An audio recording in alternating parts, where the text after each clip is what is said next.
Voilà, donc je disais que vous avez vu un peu donc, la manière de fonctionner donc, du professeur. Ça va être exactement donc, de la même manière que ça va fonctionner aussi pour le final. Donc, ce qui est vraiment important, c'est de comprendre son cours. C'est vraiment comprendre son cours, toutes les propriétés qu'il a évoquées, voilà, tout ce dont il a parlé, c'est ça qui va revenir.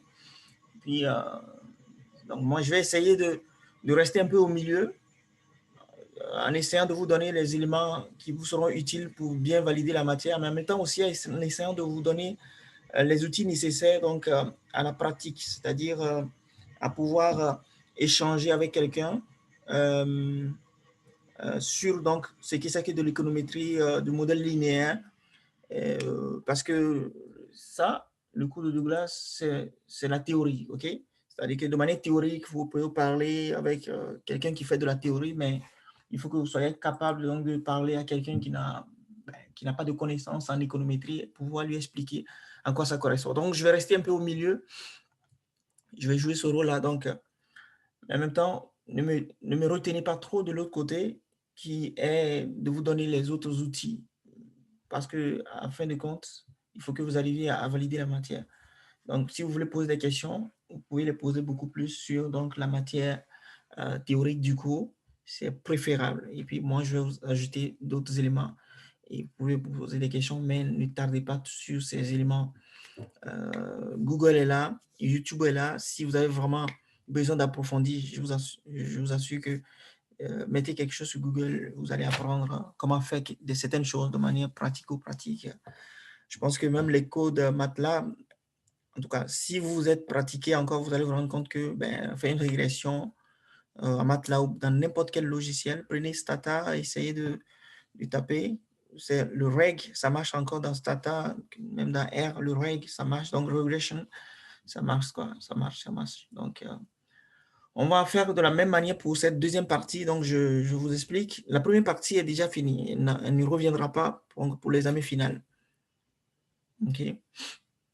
Donc, tout ce qui est analyse asymptotique et tout le reste, c'est ça qui va compter pour donc l'examen final.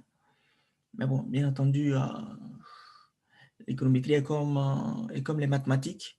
Donc, tout ce que vous avez acquis donc, par le passé, tout ce que vous avez acquis comme connaissances, elles sont considérées comme des prérequis. Donc, quoi qu'on ne va pas aller là-dessus, mais ces éléments, en fait, que vous allez les utiliser, veut pas. Okay. Donc, j'attends vos questions.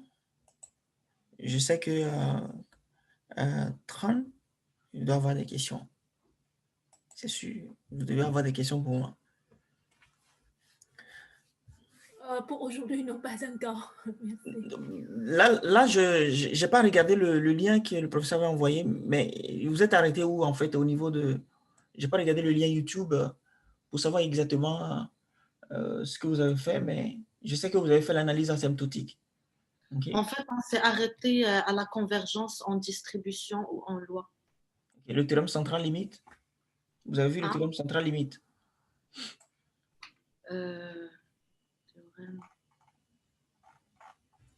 Est-ce que vous avez vu la loi des grands nombres? Oui. Dans plusieurs autres cours, oui. Non, dans son cours, dans ce cours-là, il n'a pas encore fait? Allô, Francis? Non, je ne pense pas qu'il l'a fait, pas encore. Je suis en train de regarder mes notes de cours. Ok, donc ça veut dire que vous n'êtes pas vraiment allé loin. Exactement, j'ai vu des notes de cours. Ok, vous n'êtes pas vraiment allé loin. Ok. Ouais, parce que... Non, c'est sûr que si vous ne vous rappelez pas, c'est qu'il ne l'a pas fait. Parce que s'il l'a fait, vraiment, vous allez vous rappeler. Le théorème central limite, le théorème de Slotsky, tout ça, il ne l'a pas fait. Parce que c'est ça qui fait l'élément central. Attendez, je vais prendre mon cahier.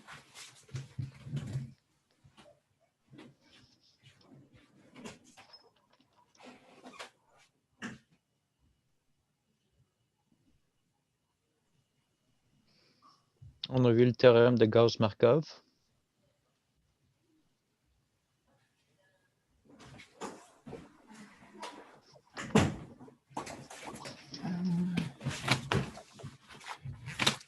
Alors, donc, vous dites que vous n'avez pas du tout de questions. Ça veut dire que vous avez tout compris.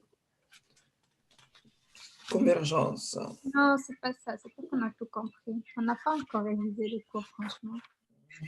On a commencé avec le théorème de Gauss-Markov. Après ça, on a eu le blue, linear unbiased estimator. Oui, je vois. Après ça, il a commencé à nous expliquer Les convergences, non? Oui, juste après ça. L'intro à la théorie asymptotique. Après ça, c'est la définition de la convergence de séquences non aléatoires. Convergence en probabilité. Puis on est rendu jusqu'à convergence en distribution. Oui, ben, il y avait convergence en probabilité des matrices. Après ça, c'est convergence des distributions ou en convergence de loi. OK. Donc, c'est ça. Puis c'est ça. On a arrêté avec la loi de probabilité asymptotique. OK. D'accord, je vois parfaitement. Bon, on n'a pas besoin de faire de révision là-dessus. OK.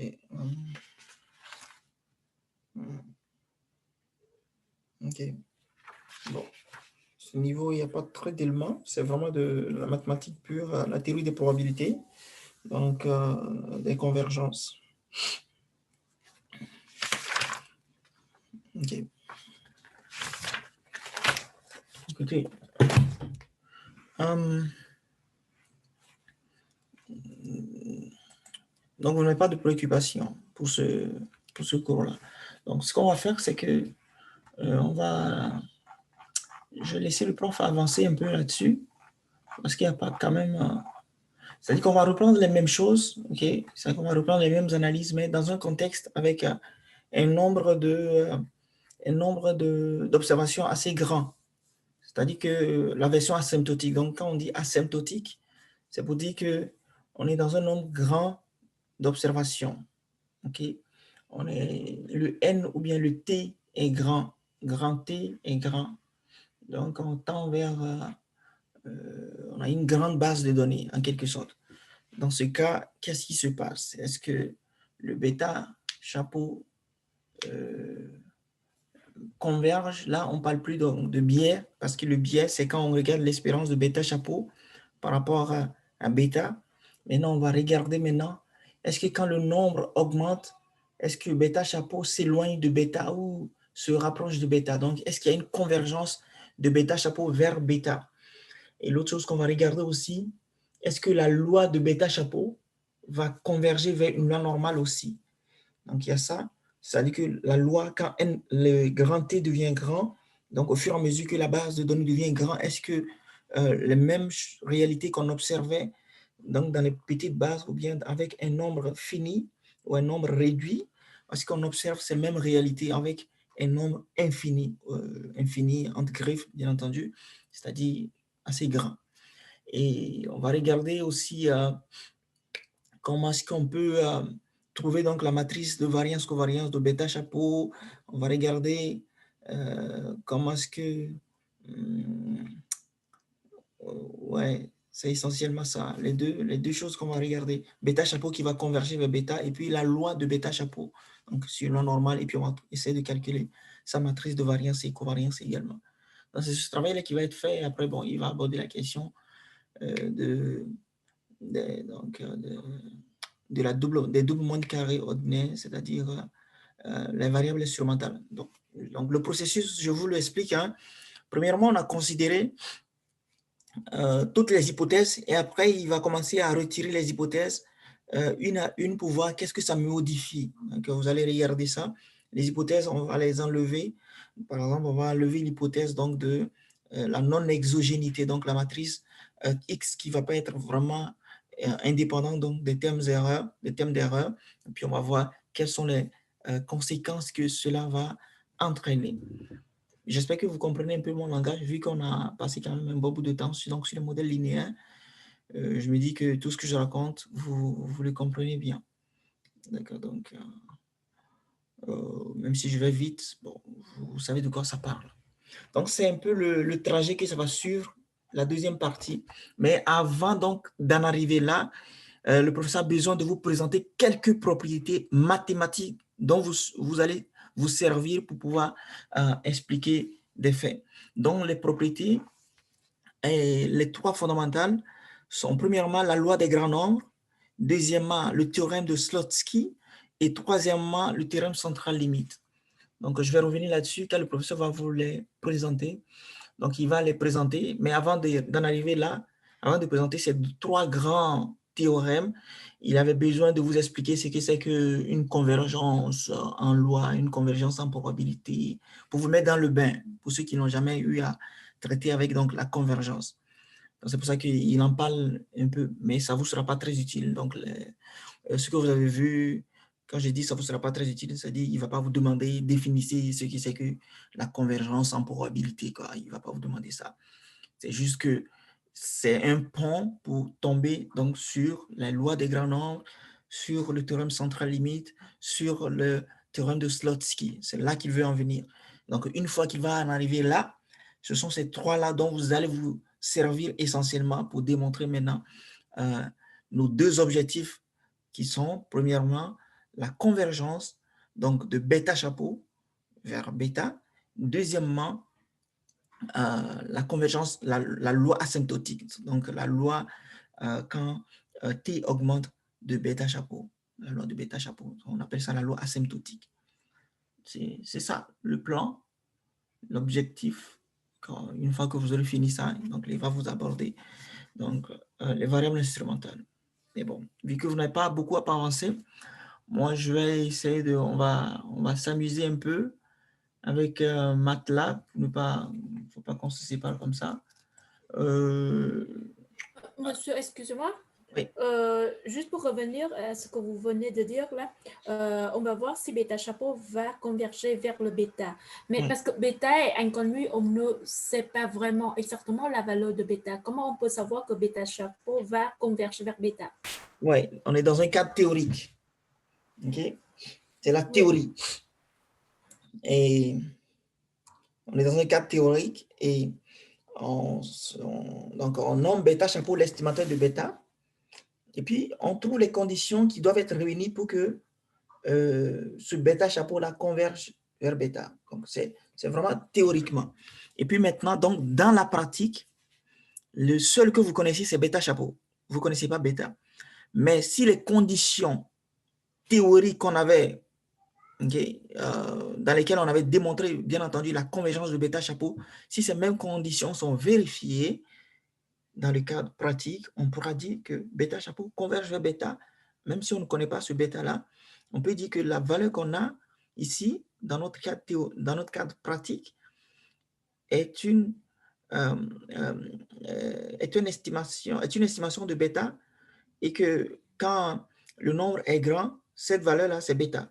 Parce que le nombre est grand, bêta chapeau converge vers bêta. Donc, si on a un bêta chapeau à l'infini, c'est-à-dire avec un grand nombre d'observations, c'est-à-dire un échantillon assez grand, le bêta chapeau qu'on observe avec un échantillon assez grand, c'est le bêta chapeau, en fait, la limite de bêta chapeau, en quelque sorte, ou bien le bêta chapeau asymptotique. Et ce bêta chapeau asymptotique, vu qu'il converge vers bêta, donc c'est bêta, en fait, la valeur qu'on obtient donc, dans le cadre pratique. Quoique, théoriquement, on ne connaît pas la valeur de bêta, mais on a une valeur bêta chapeau, on sait qu'il converge vers bêta. OK? J'espère que vous comprenez un peu. Oui, merci. Ouais. Mais les conditions théoriques sont vérifiées. C'est quelles conditions théoriques? Ce sont les hypothèses de base qu'on a posées au début. C'est ça. Mais après, on relâche certaines hypothèses de base. Comment ça devrait être vérifié? Exactement. Donc, vous allez voir quelles sont les hypothèses qu'on va lâcher et puis vous allez voir quels effets ça va produire. Donc, si le coefficient suit sa loi. Et puis, on va voir, OK, d'accord, si on garde ces hypothèses, voici ce que ça donne essentiellement. Ce qui fait que vous serez en mesure de dire quelles sont les hypothèses, en fait, qui donnent ces résultats-là. Il faudrait que vous aussi, dans votre modèle pratique, ces conditions-là soient vérifiées. Donc, c'est ce que je vais vous présenter un peu le lundi prochain, donc, dans MATLAB. Donc, les conditions donc, de la normalité des erreurs, les conditions donc de l'homocédacité des erreurs, les conditions de la non-autocorrélation des erreurs, en fait, sont essentiellement les conditions majeures. Donc, on va les vérifier après une estimation MCO. Et puis, on va voir si on est dans les mêmes conditions. Si oui, bingo, notre modèle est bon. Sinon, on n'est pas sûr que le coefficient qu'on a estimé est réellement la valeur de notre bêta. Donc, c'est ça.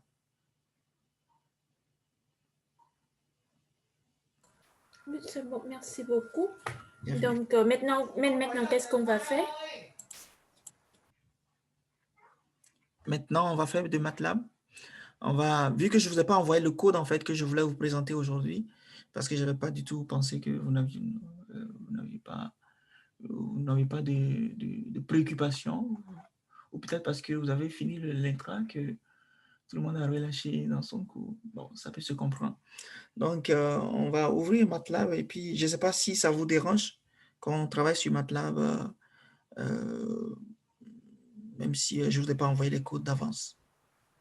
Oui, c'est bon. Mais juste avant d'aller MATLAB, j'ai quelques questions concernant les tests statistiques, par exemple.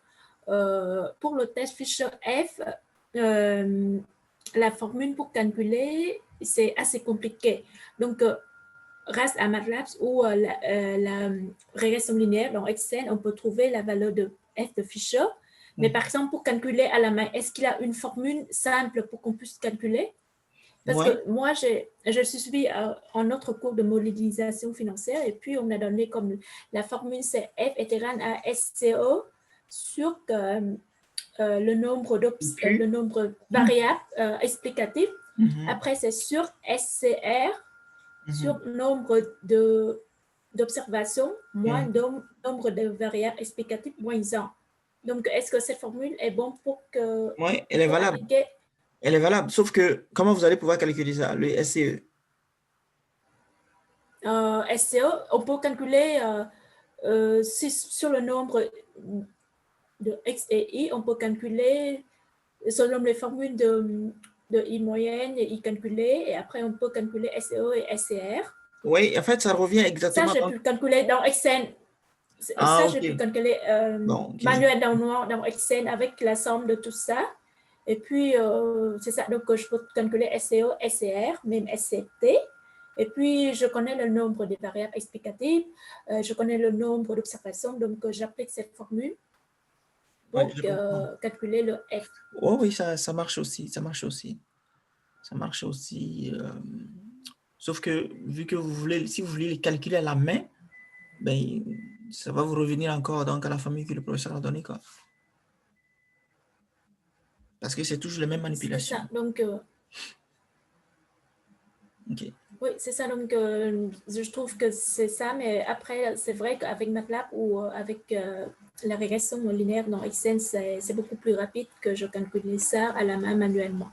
C'est ça, c'est juste que pour comprendre, si on n'applique pas la formule complexe de F. Fisher, ce qu'on a appris dans le cours, là, je ne sais pas comment on pourrait calculer ça. C'est ça. Il y a une façon ou non? Il faut absolument utiliser MATLAB pour que... Non, j'avais toujours répondu non. J'avais toujours répondu non. La science n'impose pas un logiciel ni le professeur, donc il n'y a aucun problème. Le logiciel n'est qu'un canal pour résoudre un problème. Donc, il n'y a pas de souci, il n'y a pas vraiment de problème pour ça. Si on utilise MATLAB, c'est vraiment pour... parce que c'est gratuit, Wikam, là, gratuitement pour les étudiants. C'est essentiellement pour ça. OK? Bon. Est-ce que quelqu'un d'autre a d'autres questions? Merci beaucoup. Bienvenue. Est-ce que vous avez d'autres questions? Attendez, je pense que mon MATLAB ici, ça ne fonctionne pas. Hein.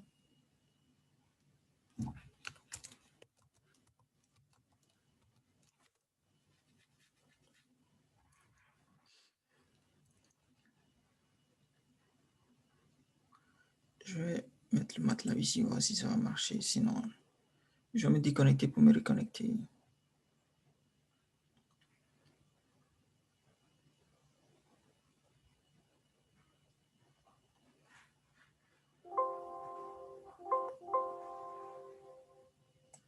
Ouais. Ça passe pas. OK.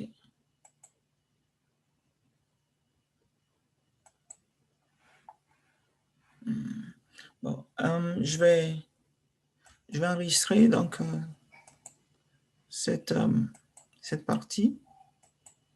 Et puis, je vais me reconnecter.